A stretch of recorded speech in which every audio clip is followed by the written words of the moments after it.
Le Rome majestueux. En 508 de la fondation de la ville.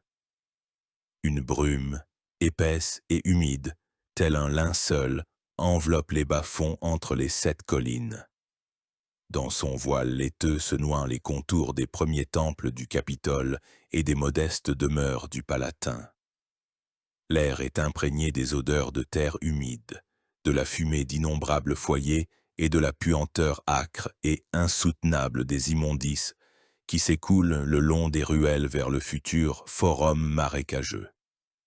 Dans ce berceau du futur empire, dans cette ville qui sent déjà sa puissance mais ne connaît pas encore sa grandeur, règne une soif éternelle, insatiable. Une soif non de pouvoir, pas encore de gloire, mais d'eau simple et pure.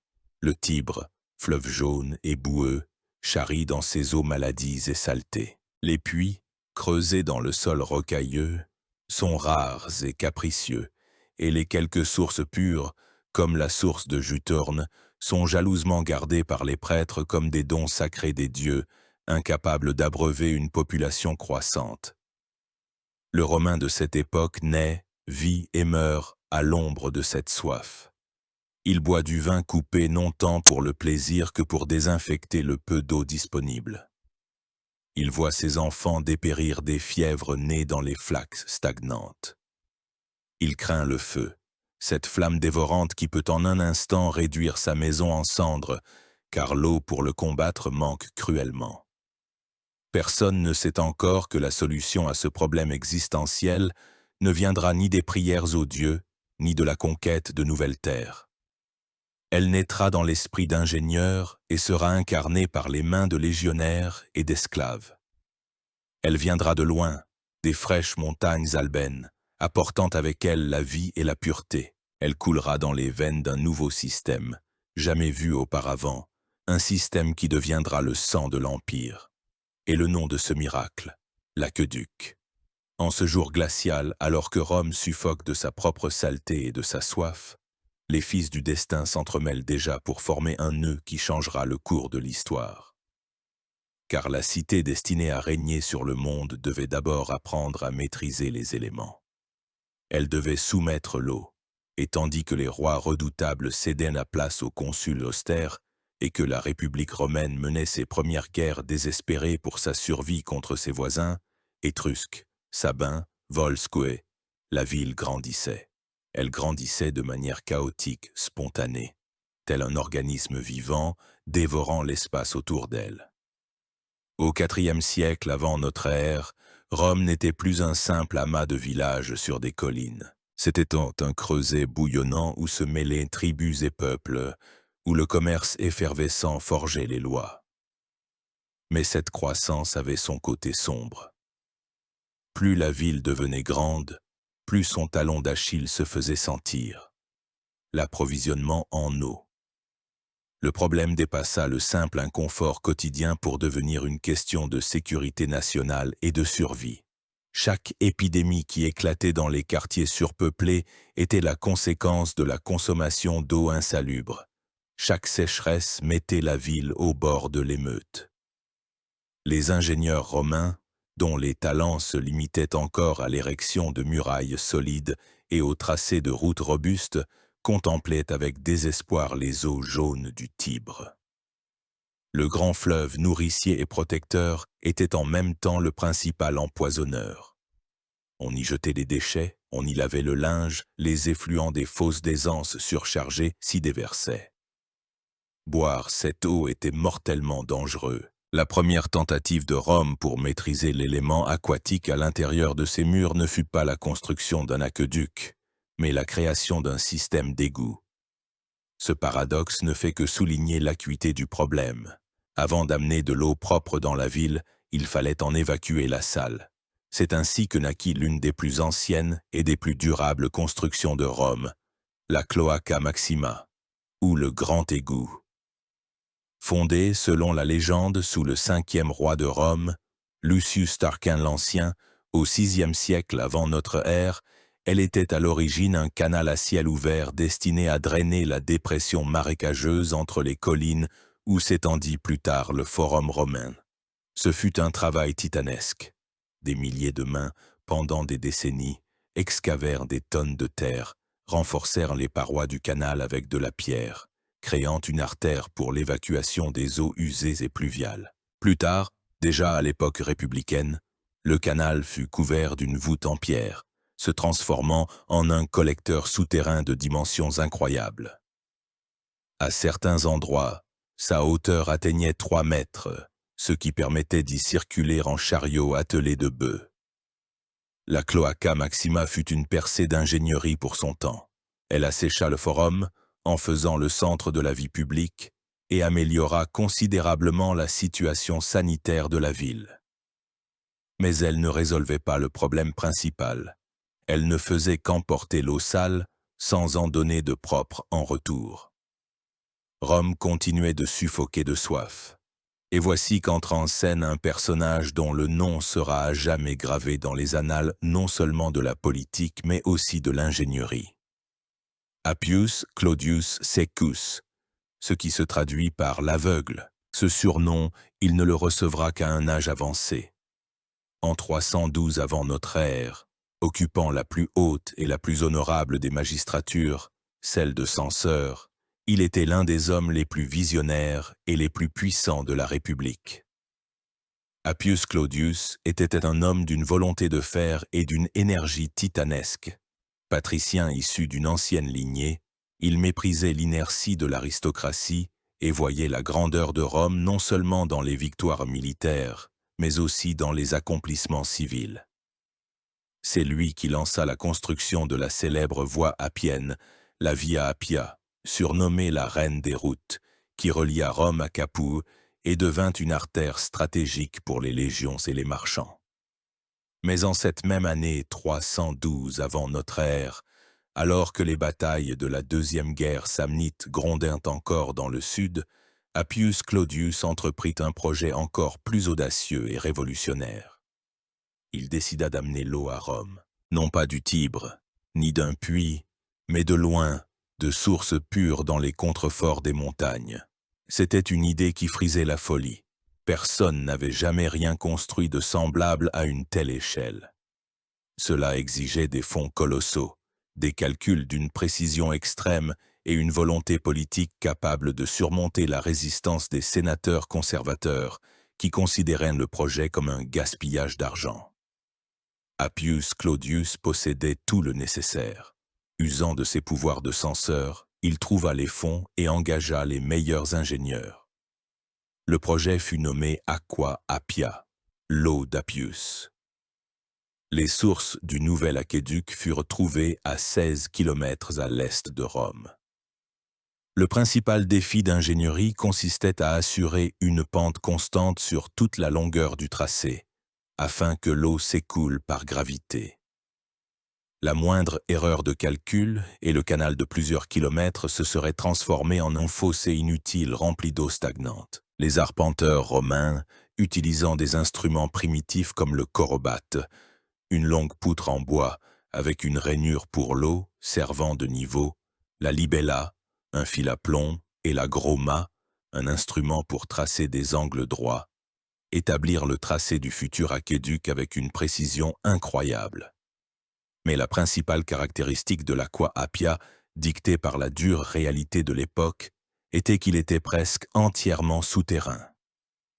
Sur 16,4 km, son canal, creusé dans le tuf ou construit en blocs de pierre, serpentait sous terre, à l'abri des regards ennemis. La guerre samnite avait appris la prudence aux Romains. Un aqueduc à ciel ouvert serait devenu une cible facile et tentante pour toute armée ennemie, capable d'un seul coup de priver la ville d'eau et de la condamner à la capitulation. C'est pourquoi des milliers d'ouvriers, tels des taupes, creusèrent des tunnels, créant une rivière souterraine secrète. Ce n'est que sur une courte section, en traversant une vallée, que l'aqueduc émergeait à la surface, soutenu par une arcade basse. Son entrée dans la ville se situait près du marché aux bœufs, le Forum Boarium, l'un des points les plus bas de Rome. L'eau jaillissait d'une fontaine publique décorative, devenant un véritable miracle pour les citoyens. Ce n'était pas seulement de l'eau. C'était un symbole de la puissance de la République, de sa capacité à résoudre des problèmes d'une complexité sans précédent. L'Aqua Appia fournissait à la ville environ 73 000 mètres cubes d'eau pure par jour. Ce n'était pas encore assez pour transformer Rome en une ville de fontaines et de thermes, mais c'était suffisant pour la sauver des épidémies et stimuler sa croissance future. Appius Claudius Secus, le censeur aveugle, avait montré la voie à Rome. Il avait prouvé que l'on pouvait forcer les montagnes à servir la ville, et que des sources pures, distantes de plusieurs kilomètres, pouvaient étancher sa soif. Ce n'était que le début. La grande ère des aqueducs ne faisait que commencer. Il semblait que la première gorgée d'eau pure, offerte à la ville par Appius Claudius, n'avait fait qu'aiguiser l'appétit de Rome. 40 ans passèrent. La République, endurcie par les guerres contre les Samnites, remporta une victoire écrasante sur le redoutable roi d'Épire, Pyrrhus, et ses éléphants de combat. Le butin de guerre des flots d'or et d'argent se déversa dans le trésor public. Rome devenait l'hégémon de l'Italie, et sa capitale exigeait davantage. L'Aqua Appia, grande réalisation de son temps, ne suffisait déjà plus aux besoins d'une métropole dont la population ne cessait de croître. L'eau restait une denrée rare, disponible principalement dans les quartiers bas de la ville. Les sommets des collines où vivait la noblesse romaine souffraient toujours du manque d'eau. Il fallait un nouvel aqueduc, plus puissant et plus long, et l'argent pour le construire était désormais disponible. En 272 avant notre ère, exactement 40 ans après la mise en service de l'Aqua Appia, les censeurs Manius Curius Dentatus et Lucius Papirius Cursor initièrent la construction du deuxième aqueduc romain. Manius Curius Dentatus, héros de la guerre contre Pyrrhus, homme d'une modestie et d'une intégrité légendaire, investit dans ce projet toute sa part du butin de guerre. L'aqueduc fut nommé Agno Vetus, c'est-à-dire le vieil agneau, car sa source était la rivière Agno, l'actuelle Anienne, un affluent du Tibre. Cette décision était à la fois géniale et un compromis. D'une part, la rivière Agno pouvait fournir infiniment plus d'eau que les modestes sources de l'Aqua Appia. D'autre part, son eau n'était pas aussi pure, devenant trouble après les pluies et moins froide. Mais les volumes étaient décisifs. Le défi d'ingénierie était cette fois-ci d'un ordre de complexité supérieur. Il fallait capter l'eau de la rivière à 63 km de Rome, dans les montagnes près de la ville actuelle de Tivoli. Cela signifiait que la longueur totale de l'aqueduc serait 4 fois supérieure à celle de son prédécesseur. Les ingénieurs romains relevèrent le défi. S'appuyant sur l'expérience de la construction de l'Aqua Appia, ils misèrent à nouveau sur un tracé souterrain. Sur les 63,7 km de sa longueur totale, l'Agno Vetus ne parcourait qu'environ 200 mètres à la surface. Ce fut un travail colossal. Pendant des décennies, des milliers d'esclaves et d'ouvriers salariés s'attaquèrent aux rochers, creusant un tunnel dont la section était d'environ 0,8 mètres sur 2,4 mètres. Ils travaillaient dans l'obscurité, à la lueur des lampes à huile, arrachant des morceaux de roche avec des pioches primitives et perçant des puits de ventilation vers la surface pour l'accès à l'air et l'extraction des déblais. Ces puits, situés à égale distance les uns des autres, servaient également de point d'accès pour les réparations et le nettoyage futur du canal. Le calcul de la pente sur une si grande distance exigeait une précision d'orfèvre. La pente moyenne était d'environ 1,5 m à 2 mètres par kilomètre. Les ingénieurs traçaient le parcours en contournant habilement les obstacles naturels, suivant les courbes du relief pour minimiser la construction de ponts et de viaducs coûteux. L'Agno Vetus fut un triomphe de la construction souterraine, une artère cachée transportant discrètement ses eaux vers le cœur de la République. Cependant, la construction s'éternisa. Manius Curius Dentatus mourut sans voir l'achèvement de son œuvre. Le projet ne fut terminé qu'en 269 avant notre ère, sous la direction du consul Marcus Fulvius Flaccus. Lorsque les eaux de l'Agno Vetus se déversèrent dans Rome, l'effet fut celui d'une bombe.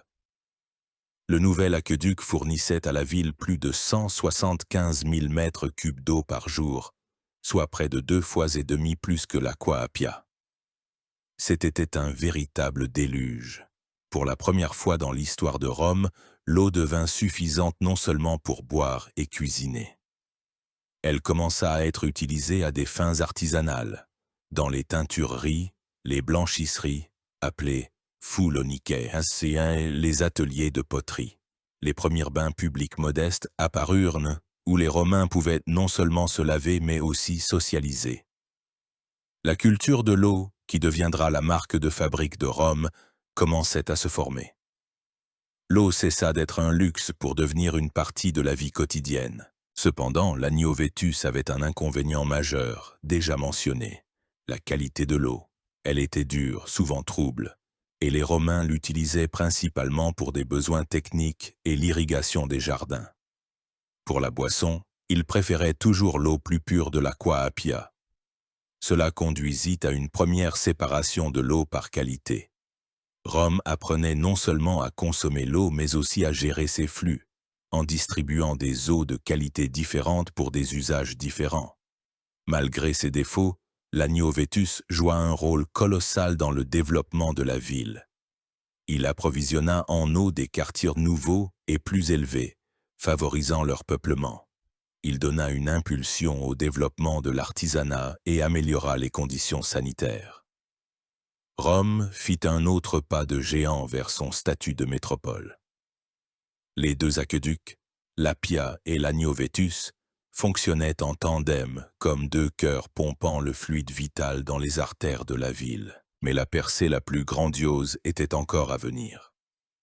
Rome ne voulait plus seulement étancher sa soif, elle désirait une eau pure comme le cristal de roche et froide comme la neige des Alpes.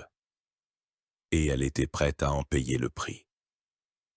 Plus d'un siècle s'écoula, un siècle au cours duquel Rome, de puissance régionale italienne, devint la maîtresse de la Méditerranée. Carthage et la Macédoine furent écrasées, la Grèce soumise. Les richesses du monde entier affluaient vers la ville éternelle. Sa population dépassait le demi-million d'habitants et continuait de croître à une vitesse implacable. Les demeures de la noblesse, les domus, et les immeubles de rapport à plusieurs étages pour les pauvres, les insulae, s'étendaient sur les collines, grimpant toujours plus haut. Les anciens aqueducs, l'Aqua Appia et l'Agno Vetus, construits plus de 100 ans auparavant, ne suffisaient plus. Ils étaient usés, nécessitaient des réparations constantes, et leur débit était catastrophiquement insuffisant. La qualité de l'eau de l'Agno Vetus suscitait de plus en plus de critiques. Rome, capitale du monde, méritait mieux. Elle avait besoin d'une eau qui deviendrait le symbole de son nouveau statut, pure, abondante et majestueusement présentée. Et c'est ainsi qu'en 144 avant notre ère, alors que la tension sociale montait et que le problème de l'approvisionnement en eau atteignait un point critique, le Sénat chargea le préteur Quintus Marcius Rex de résoudre cette tâche. C'était un homme d'action, descendant d'un des rois de Rome, connu pour sa détermination.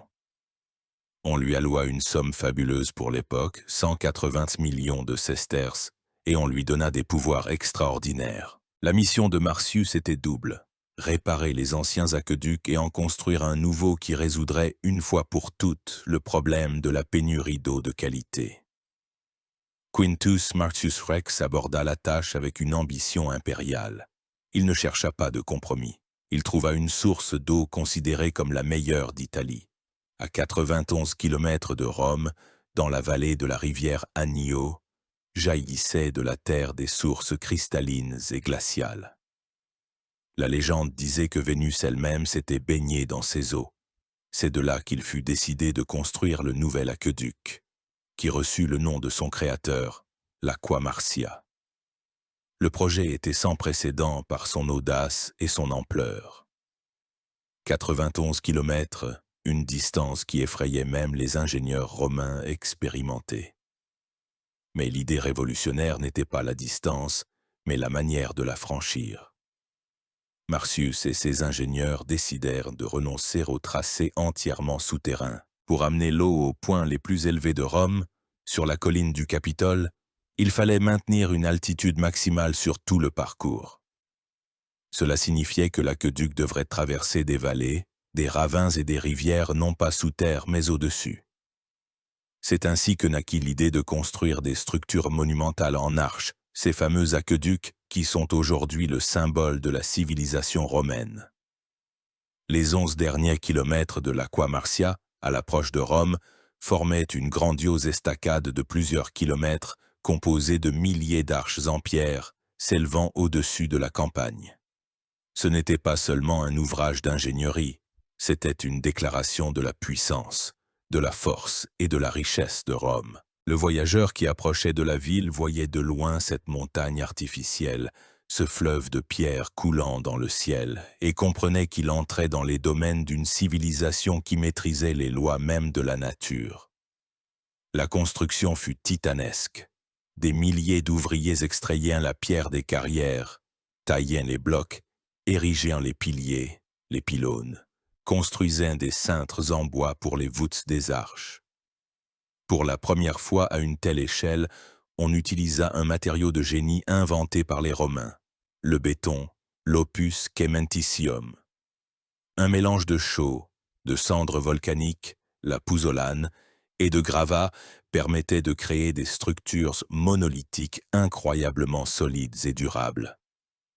Le cœur des pylônes et les fondations étaient coulés en béton, puis revêtus de pierres de taille. Cela réduisait les coûts et accélérait la construction sans compromettre la solidité. Au sommet de cette estacade d'arches se trouvait le canal le Specus. Il était revêtu d'un mortier imperméable, l'opus signinum, un mélange de chaux, de sable et de céramique broyée, qui lui donnait sa teinte rosée caractéristique et une étanchéité absolue. Le canal était recouvert de dalles de pierre pour protéger l'eau des débris et des rayons du soleil. Cependant, le projet se heurta non seulement à des difficultés techniques, mais aussi politiques. Les prêtres des Samvires, gardiens des livres sibyllins sacrés, déclarèrent soudain que les prophéties interdisaient d'amener cette eau jusqu'au Capitole. Derrière cela se cachaient très probablement les intrigues des adversaires politiques de Marcius, qui ne souhaitaient pas son triomphe. Des débats acharnés s'ensuivirent au Sénat. Mais Quintus Marcius Rex fit preuve d'une volonté inflexible. S'appuyant sur le soutien du peuple, il mena le projet à son terme. En 140 avant notre ère, après 4 ans de construction ininterrompue, les eaux cristallines et froides de l'Aqua Marcia se déversèrent dans Rome. Ce fut un véritable triomphe. L'aqueduc fournissait à la ville près de 190 000 mètres cubes d'eau par jour, plus que l'Agno Vetus, mais avec une eau de qualité de référence. Pour la première fois de l'histoire, de l'eau potable pure atteignit le sommet du Capitole, le cœur sacré de Rome. Cela avait une immense signification symbolique et pratique. Les quartiers les plus prestigieux de la ville étaient désormais approvisionnés en eau. L'eau de l'Aqua Marcia était considérée comme la meilleure de Rome et on la servait à la table des empereurs et des aristocrates. Son arrivée provoqua un véritable boom dans l'industrie de l'eau. On commença à construire des bains publics plus grands et plus luxueux. Les riches Romains firent venir l'eau dans leurs demeures, ornant leurs cours intérieures, les péristyles, de fontaines et de bassins. L'Aqua Marcia n'a pas seulement donné de l'eau à Rome, il a changé le visage de la ville et le mode de vie de ses habitants. Il a établi une nouvelle norme de qualité et de grandeur technique, devenant un modèle pour tous les aqueducs suivants. Les arches majestueuses, enjambant la campagne romaine, sont devenues un monument éternel au génie de Quintus Marcius Rex et à la puissance d'ingénierie de la République, au seuil de sa transformation en empire. La République agonisait dans le feu des guerres civiles.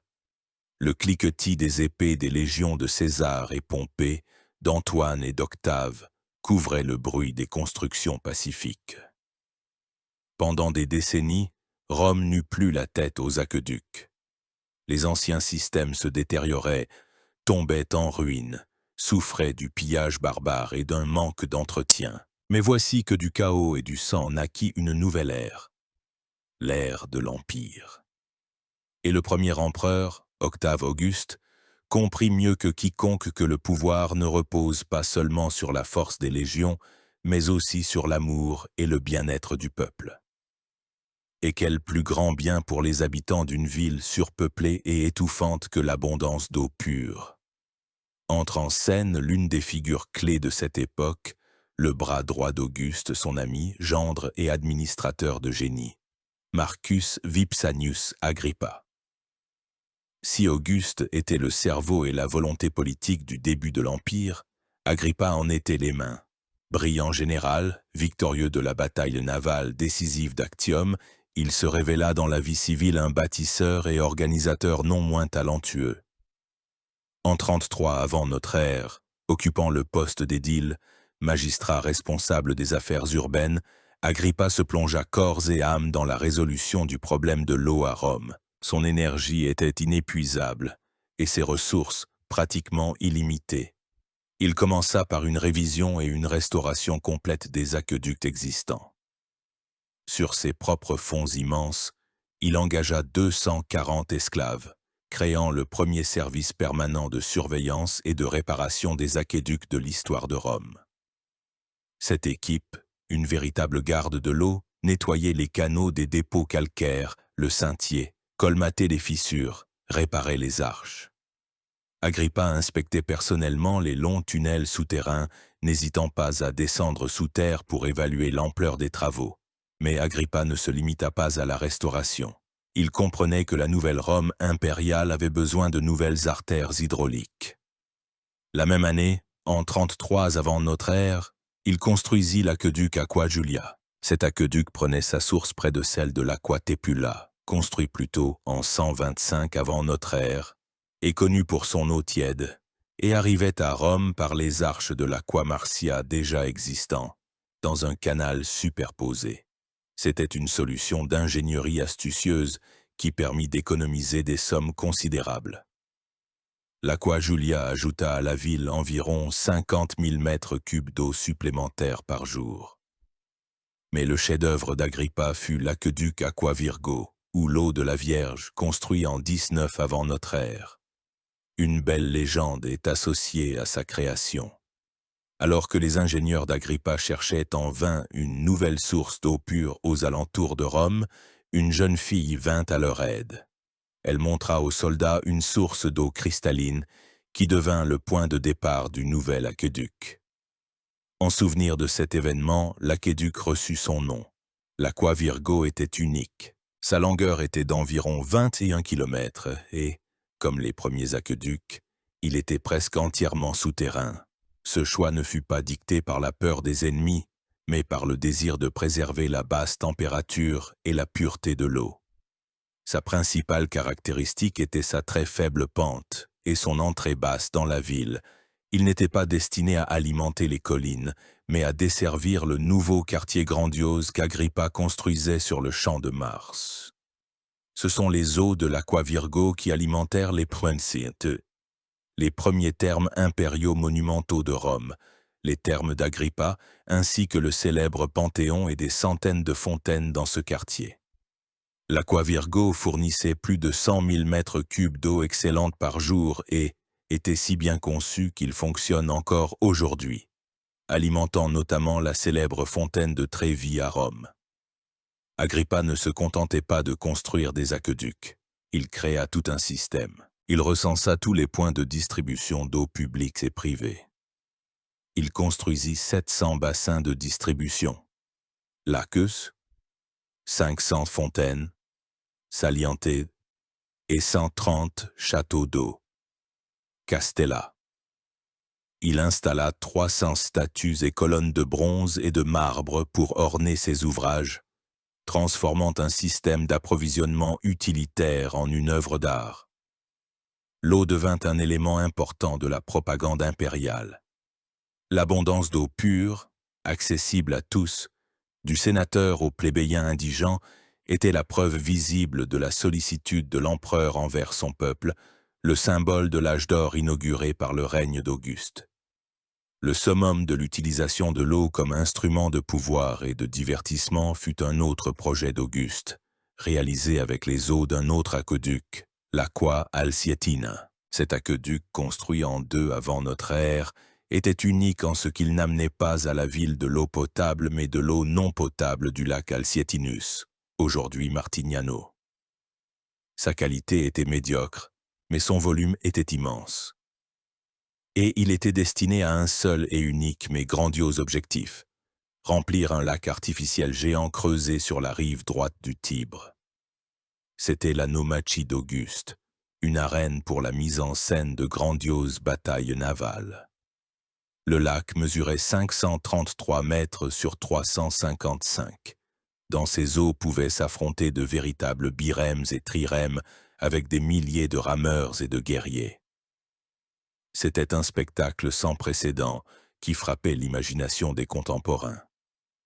Des dizaines de milliers de spectateurs se rassemblaient sur les rives pour voir des reconstitutions de grandes batailles navales, comme celle de Salamine. L'Aqua Alsietina remplissait cet immense bassin, puis ses eaux étaient utilisées pour irriguer les jardins et les villas du quartier. Ainsi, l'eau, entre les mains de l'empereur, passait d'une nécessité vitale à un instrument pour le pain et les jeux, un moyen de démontrer les possibilités infinies de son pouvoir, capable de détourner les fleuves et de créer des mers là où il n'y en avait jamais eu.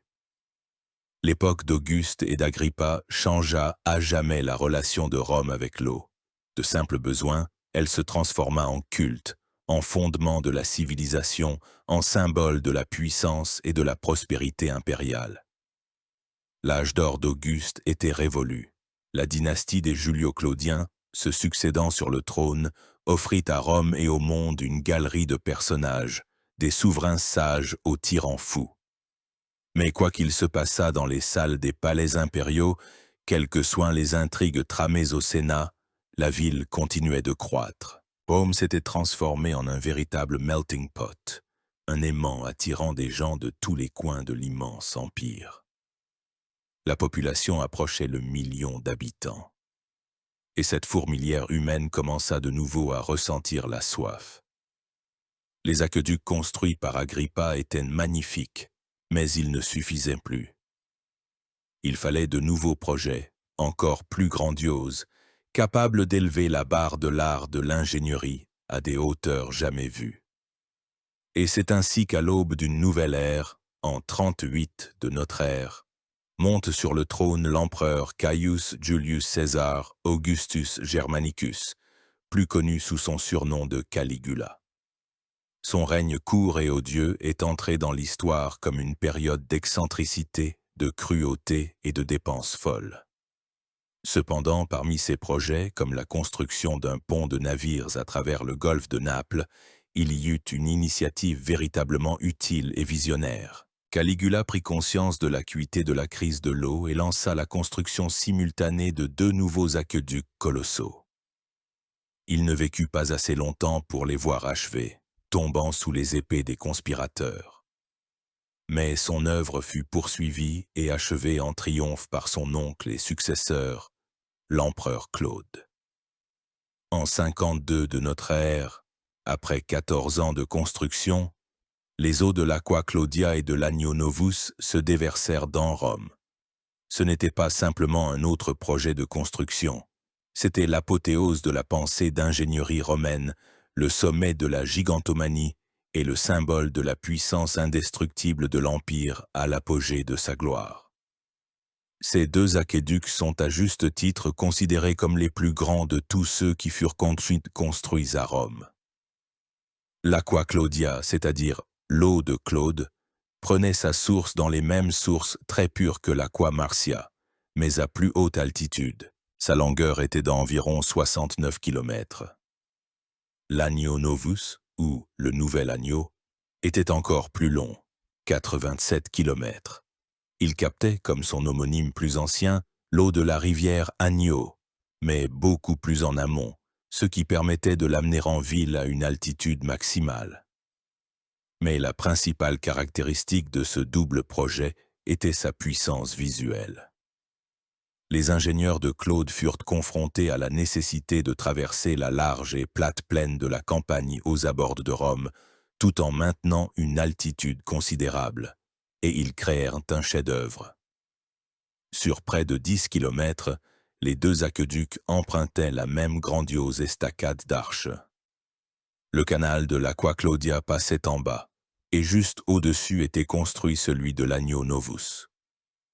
Cette structure à 2 étages, faite de blocs de touffe parfaitement ajustés et revêtue de briques, frappait l'imagination.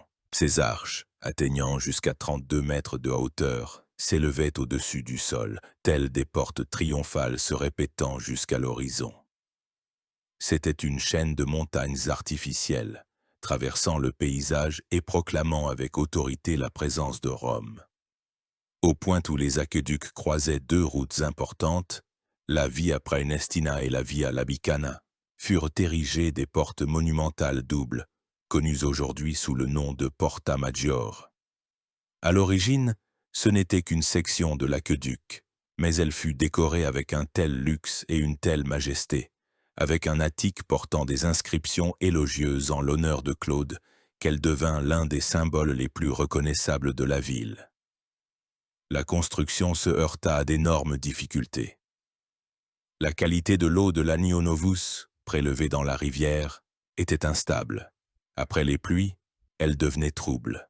Pour résoudre ce problème, les ingénieurs romains utilisèrent une technologie innovante, un bassin de décantation, ou piscina limaria. Non loin de la source, un grand bassin fut créé où le courant de l'eau ralentissait, et les particules d'argile et de limon en suspension se déposaient au fond avant que l'eau n'entre dans le canal principal de l'aqueduc. C'était une solution simple mais géniale, qui améliora considérablement la qualité de l'eau. Le débit combiné des 2 nouveaux aqueducs était stupéfiant. Il fournissait à Rome environ 185 000 mètres cubes d'eau par jour pour le Claudia et 190 000 mètres cubes pour l'Agno Novus. Ensemble, c'était plus que le débit de l'Aqua Appia, de l'Agno Vetus et de l'Aqua Marcia réunis. Cet apport colossal d'eau provoqua une véritable révolution dans la ville. Il devint possible de construire des thermes impériaux gigantesques, de véritables palais pour le peuple, comme les thermes de Néron, et plus tard ceux de Titus, Trajan, Caracalla et Dioclétien. L'eau arrosait généreusement les jardins impériaux, remplissait les piscines des villas de l'aristocratie, jaillissait de centaines de nouvelles fontaines. Rome se transforma définitivement en une ville d'eau. Le bruit des fontaines devint une partie intégrante du paysage sonore urbain. L'Aqua Claudia et l'Agno Novus furent le couronnement de la construction hydrotechnique romaine. Après eux, plusieurs autres aqueducs furent construits, comme l'Aqua Traiana et l'Aqua Alexandrina, mais aucun ne put rivaliser avec ces 2 géants en termes d'échelle et d'importance. Ils n'étaient pas de simples ouvrages utilitaires. Ils étaient des monuments d'une époque, l'incarnation en pierre de l'idée que rien n'était impossible pour le génie de l'ingénierie romaine et la volonté impériale. Ils symbolisaient le contrôle total de l'homme sur la nature, la capacité de soumettre les éléments et de les forcer à servir le bien de la civilisation. En regardant leurs ruines majestueuses qui enjambent la campagne italienne, nous pouvons encore aujourd'hui ressentir la vénération et le respect qu'éprouvait l'ancien voyageur, en voyant pour la première fois ce miracle, créé par la main des hommes mais digne des dieux. Les arches majestueuses des aqueducs, traversant le paysage, ne sont que la partie visible et la plus impressionnante d'un système gigantesque. Mais le véritable génie des ingénieurs romains se cachait dans les détails, dans cette infrastructure complexe et pensée jusqu'au moindre détail, qui assurait le mouvement ininterrompu de l'eau depuis une source de montagne lointaine jusqu'à la vasque d'une fontaine sur une place romaine. C'était le système sanguin d'une métropole, et son anatomie mérite un examen des plus attentifs. Tout commençait par le choix de la source. Les ingénieurs romains, ou architecti, comme on les appelait alors, abordaient cette question avec une scrupuleuse minutie. Ils ne cherchaient pas simplement de l'eau, mais de l'eau de la meilleure qualité possible. Le célèbre architecte et ingénieur romain du 1er siècle avant notre ère, Marcus Vitruvius Pollio, dans son traité De Architectura, Dix livres d'architecture, décrit en détail les méthodes d'évaluation d'une source. Les ingénieurs observaient l'état physique des personnes vivant à proximité et buvant cette eau. Ils examinèrent la pureté et la transparence de l'eau, son goût, l'absence d'odeur. Ils effectuaient des tests chimiques primitifs. Ils laissaient tomber de l'eau sur un récipient en bronze. Si aucune tache ne restait, l'eau était considérée comme bonne. Ils y faisaient bouillir des légumes. S'ils cuisaient rapidement, c'était un bon signe. Une fois la source idéale trouvée, ils construisaient autour un bassin collecteur en pierre, le caput aquae, qui la protégeait de la pollution. Ensuite commençait l'étape la plus cruciale, le tracé du parcours et le calcul de la pente.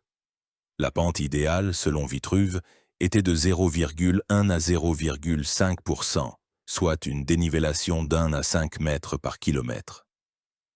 Une pente trop forte pouvait entraîner un courant trop rapide qui éroderait les parois du canal. Une pente trop faible risquait de provoquer la stagnation de l'eau. Les arpenteurs, ou mensores, à l'aide de leurs instruments, le chorobate, la groma, la dioptra, un prototype de théodolite, vérifiaient chaque mètre du futur chemin. On s'efforçait de faire passer le tracé le long des flancs des collines en utilisant au maximum le relief. Lorsqu'une montagne se dressait sur le chemin, un tunnel était percé. Lorsqu'on rencontrait un ravin ou une vallée, un pont ou un viaduc à arches était construit. Ces viaducs étaient les sections les plus coûteuses. On essayait donc de les rendre aussi courts que possible. Le canal d'eau lui-même, le spécus, était une merveille de l'art de la construction. Sa section variait en fonction du débit de l'aqueduc, mais mesurait en moyenne de 50 cm à 2 mètres de large et d'1 à 3 mètres de haut. Le canal était suffisamment spacieux pour qu'un homme puisse y travailler pour le nettoyer. Les parois intérieures, comme nous l'avons déjà dit, étaient recouvertes de plusieurs couches d'enduit imperméables, l'opus signinum. Le canal était toujours couvert de dalles de pierre ou d'une voûte. C'était nécessaire pour protéger l'eau de l'évaporation, de la chute de feuilles et d'animaux, ainsi que pour empêcher la croissance d'algues sous l'effet de la lumière du soleil. À intervalles réguliers, des puits de ventilation, les putées, étaient laissés dans la voûte, servant également à l'inspection et à la réparation. En arrivant en ville, l'eau n'allait pas directement aux consommateurs. Elle entrait d'abord dans le réservoir de distribution principal, le Castellum Aquae. C'était un édifice monumental, souvent richement décoré, situé au point le plus élevé desservi par l'aqueduc. À l'intérieur du Castellum, le débit de l'eau ralentissait et subissait une dernière étape de purification dans des bassins de décantation. Ensuite commençait le processus le plus important, la distribution. Les Romains développèrent un système ingénieux et socialement juste. Dans le réservoir principal, 3 groupes de tuyaux de dérivation étaient installés à différentes hauteurs. Les tuyaux les plus bas menaient l'eau aux fontaines publiques et aux bassins de distribution. C'était la priorité numéro 1. L'eau pour le peuple devait toujours être disponible.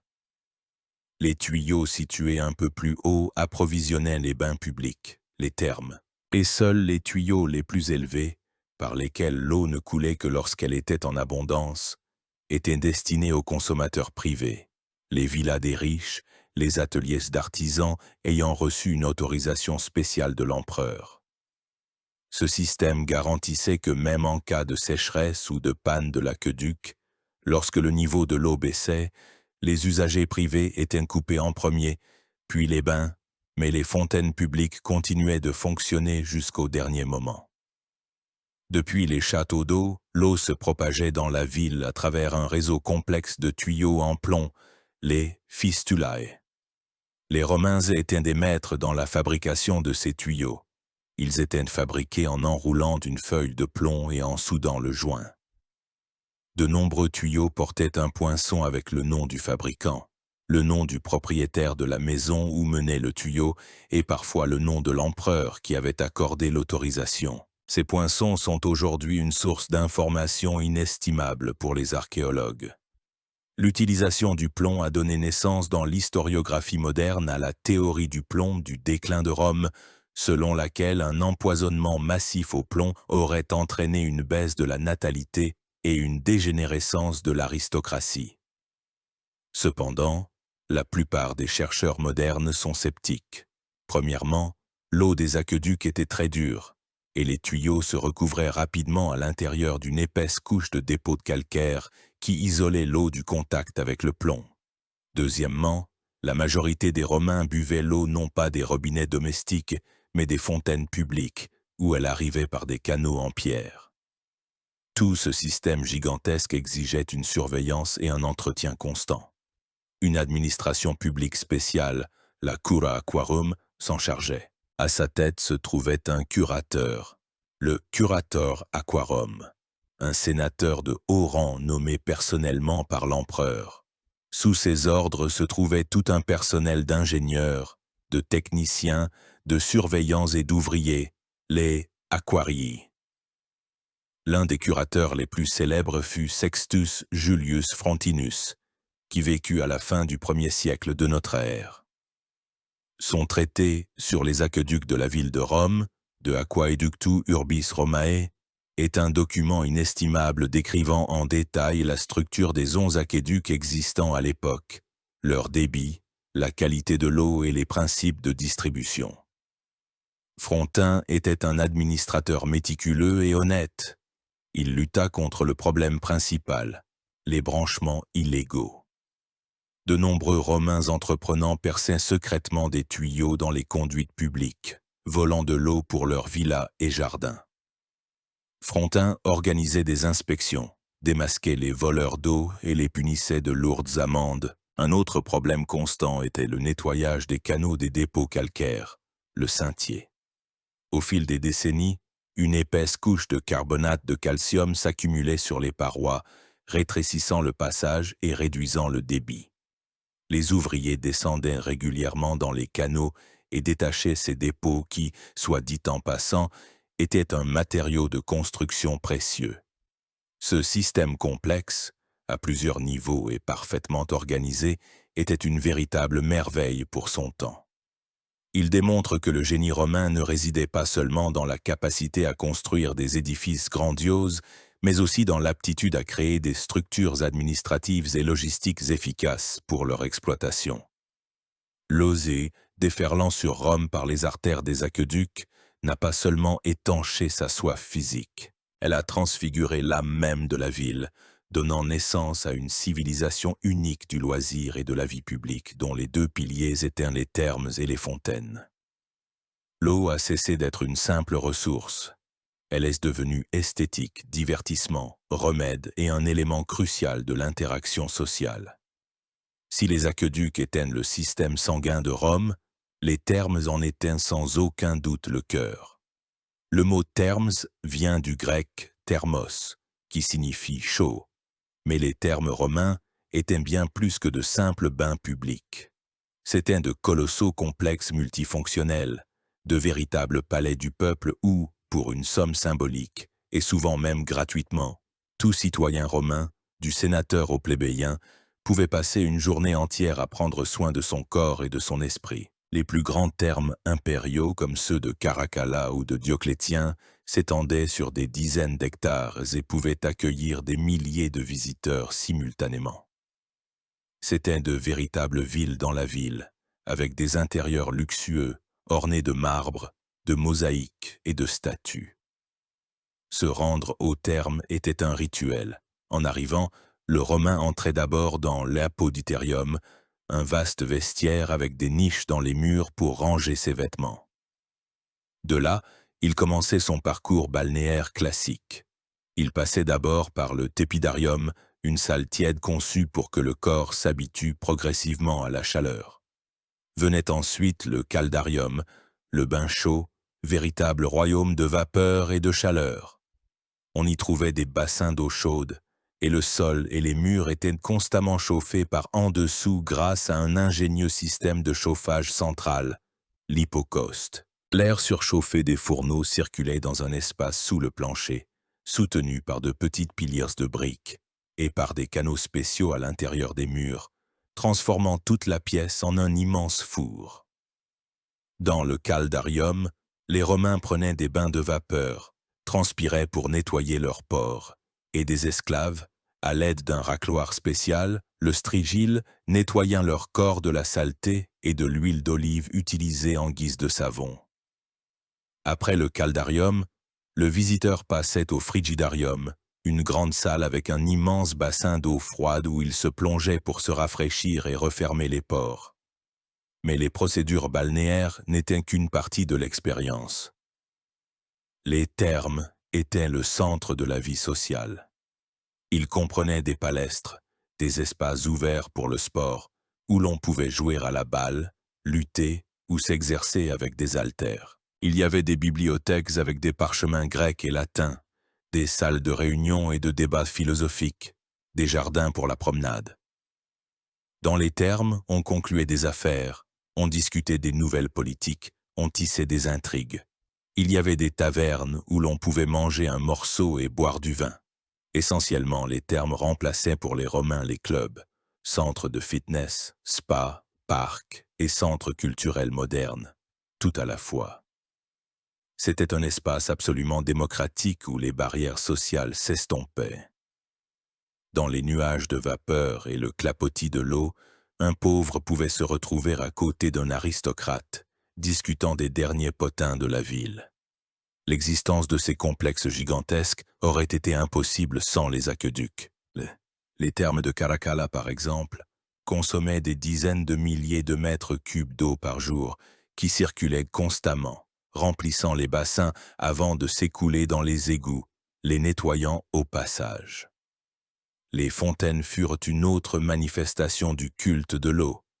Grâce à Agrippa et aux empereurs suivants, Rome devint une ville aux 1000 fontaines. Elles étaient partout, sur les places animées et dans les ruelles calmes, dans les atriums des riches demeures et les cours des insulae. Elles étaient variées, allant de simples bassins de distribution, les lacus, où les ménagères puisaient l'eau, aux nymphées monumentaux et richement décorés, des édifices dédiés aux nymphes avec des cascades, des grottes et des statues. Le bruit et le clapotis de l'eau devinrent une partie intégrante du paysage sonore de Rome, apportant fraîcheur et vie à la ville surchauffée en été.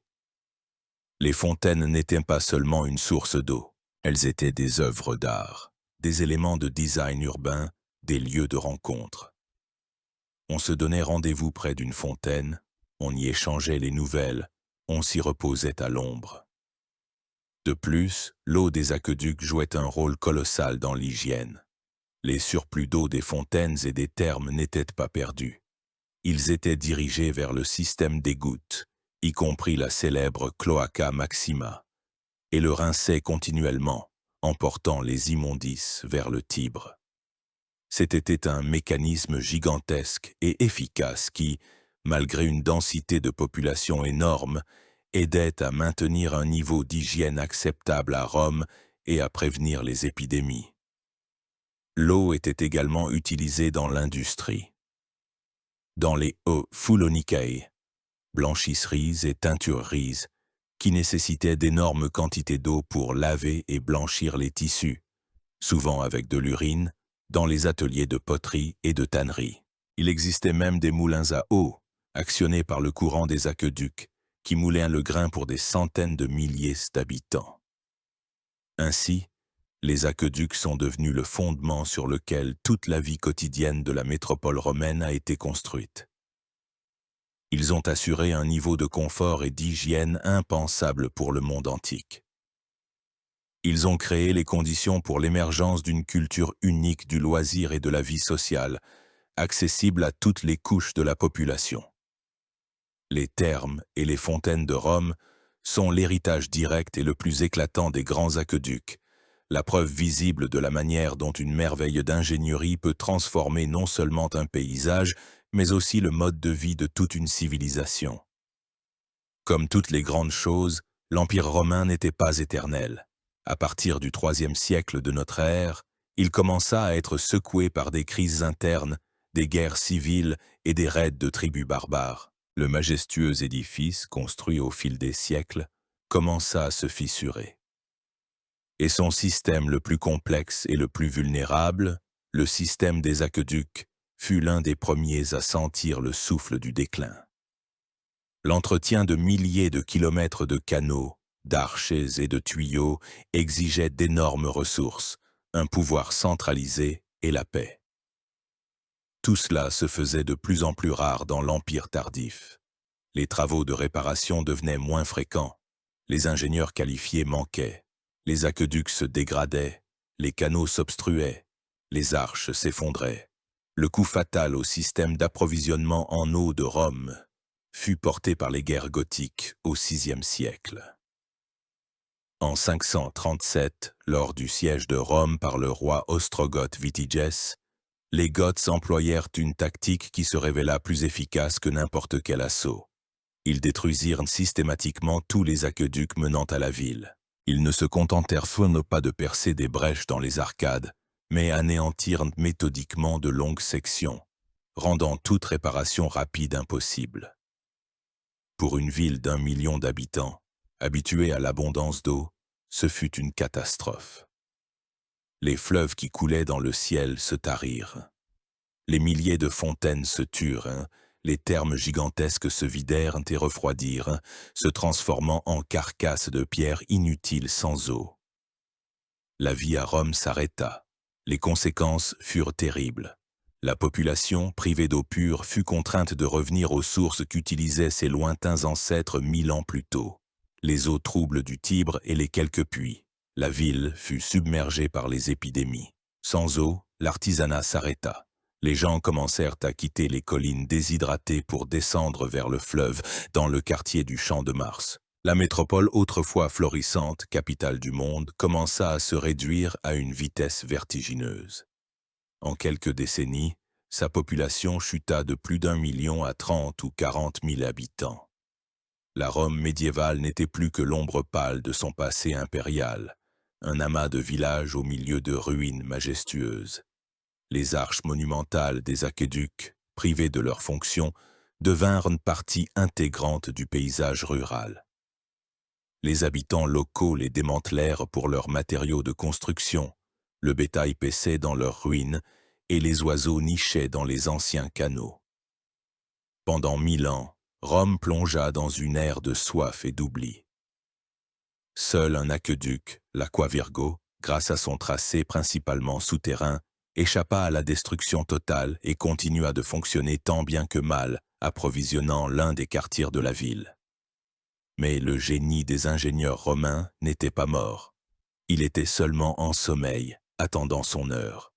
La Renaissance, avec son intérêt pour l'Antiquité, tourna de nouveau son regard vers l'héritage de la Rome antique. Humanistes et architectes étudièrent le traité de Vitruve, admirant le savoir des anciens. Les papes de Rome, désireux de rendre à la ville éternelle sa grandeur passée, prirent conscience que sans eau c'était impossible. Ils commencèrent à restaurer les anciens aqueducs. Au XVe siècle, l'Aqua Virgo fut réparée et remise en service, recevant le nouveau nom d'Aqua Vergine. Ces eaux alimentèrent la nouvelle et grandiose fontaine de Trévi, devenue le symbole de la Renaissance de Rome. Plus tard, au XVIe et XVIIe siècle, de nouveaux aqueducs, l'Aqua Felice et l'Aqua Paola, furent construits sur les tracés des anciens aqueducs romains, ramenant l'eau sur les collines de Rome. Rome redevenait une ville de fontaines. L'héritage des aqueducs romains s'est avéré véritablement immortel. Premièrement, il y a l'héritage physique. Les ruines majestueuses de l'Aqua Claudia ou du pont du Gard dans le sud de la France continuent de frapper l'imagination et sont des sites du patrimoine mondial de l'UNESCO. Ils sont les témoins silencieux d'une époque révolue, de ses ambitions et de sa maîtrise de l'ingénierie. Deuxièmement, il y a l'héritage technologique. Les principes établis par les ingénieurs romains, l'utilisation de la gravité, la construction de ponts en arche, l'emploi de mortiers imperméables, la création de systèmes de distribution et de purification ont jeté les bases de l'hydrotechnique moderne. Nombre de ces principes, adaptés aux nouveaux matériaux et technologies, sont encore utilisés aujourd'hui dans la construction de conduites d'eau et de canaux. Mais l'héritage le plus important des aqueducs romains est peut-être l'idée elle-même. L'idée que l'eau pure n'est pas un privilège, mais un droit fondamental du citadin et le fondement d'une vie civilisée. L'idée que l'État a la responsabilité de créer et de maintenir l'infrastructure qui garantit ce droit. Les Romains furent les premiers dans l'histoire de l'humanité à mettre en œuvre cette idée à une échelle planétaire, en construisant des aqueducs non seulement dans la capitale, mais dans des dizaines de villes à travers l'Empire, de l'Espagne à la Syrie. Ils ont créé une norme de confort urbain qui ne fut dépassée qu'au XIXe et XXe siècle, avec l'avènement de la révolution industrielle. Quand le soleil se couche sur la campagne romaine, peignant le ciel de tons pourpres et dorés, les ruines des anciens aqueducs projettent de longues ombres fantastiques. Dans le silence du soir, seulement troublé par le bruissement du vent dans l'herbe, il semble que l'on puisse entendre un murmure. C'est le murmure de l'eau qui coulait autrefois ici, enfermée dans la pierre, apportant la vie et la prospérité au cœur du plus grand des empires. Ces géants silencieux ne sont pas de simples pierres. Ils sont un monument à l'audace et au génie de l'homme. Ils racontent l'histoire d'une ville qui a osé défier la nature elle-même, qui a refusé de se résigner à la soif et à la saleté, et qui, par la force de son intelligence et de sa volonté, a contraint les lointaines rivières des montagnes à la servir. L'histoire des aqueducs romains est l'histoire de la façon dont une révolution d'ingénierie a pu engendrer une révolution sociale et culturelle, transformant un amas de cabanes sur des collines en une métropole rayonnante, berceau de la civilisation occidentale. Il nous rappelle que la grandeur se mesure non seulement aux terres conquises et aux batailles gagnées, mais aussi à la capacité de créer ce qui sert les hommes pendant des siècles. Et tant que ces arches se dresseront, tournées vers le ciel, le souvenir de la civilisation qui a soumis l'eau vivra. Je vous remercie d'avoir passé ce temps à vous plonger dans l'une des pages les plus fascinantes de l'histoire de l'ingénierie. Si ce voyage dans le temps vous a intéressé, abonnez-vous à la chaîne pour ne pas manquer les nouvelles longues histoires sur les grands événements et les grandes figures du passé. Votre attention est la meilleure récompense pour le travail accompli.